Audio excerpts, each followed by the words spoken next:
Hello friends, இன்றைக்கி நம்ம நிறைய ஹெல்த் பெனிஃபிட்ஸ் இருக்க பீட்ரூட் பொரியல் எப்படி செய்கிறதுன்னு பார்க்கலாம் வாங்க.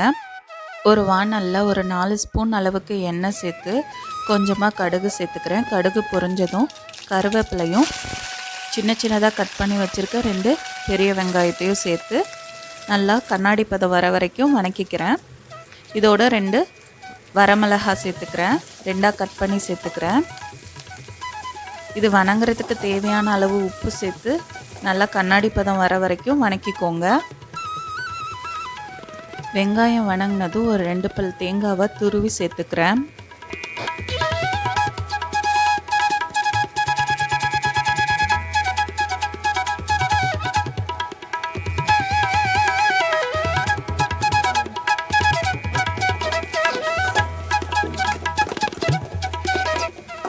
இது மாதிரி கண்ணாடி பதத்துக்கு வணக்கிக்கோங்க. வணங்கினதுக்கப்புறம் நம்ம துருவி வச்சுருக்க பீட்ரூட்டை சேர்த்து நல்லா கிளறி விடணும். அடுத்ததாக இதுக்கு தேவையான அளவு உப்பு சேர்த்துக்கோங்க. உப்பு கொஞ்சமாக சேர்த்துக்கோங்க, ஏன்னா ஸ்டார்டிங்கே நம்ம கொஞ்சம் உப்பு சேர்த்துருக்கோம், அதனால தான்.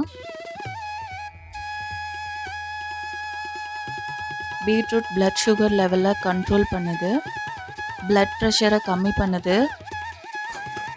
பீட்ரூட்டில் நிறையா வைட்டமின்ஸ் மினரல்ஸ்லாம் இருக்குது. இப்போ காய் வேகிறதுக்காக கொஞ்சமாக தண்ணி தெளித்து மூடி வச்சுட்டேன். கொஞ்சமாக ஒரு 1/4 டம்ளர் தண்ணி மட்டும் சேர்த்திங்கன்னா போதும், அதிகமாக தண்ணி சேர்க்காதீங்க. அந்த காயிலே கொஞ்சம் தண்ணி வரும், அந்த தண்ணியிலே காய் நல்லா வணங்கிடும். இப்போ காய் வணங்கினதும் கொஞ்சமாக மல்லி தூவி கிளறி விட்டு இறக்கிடலாம்.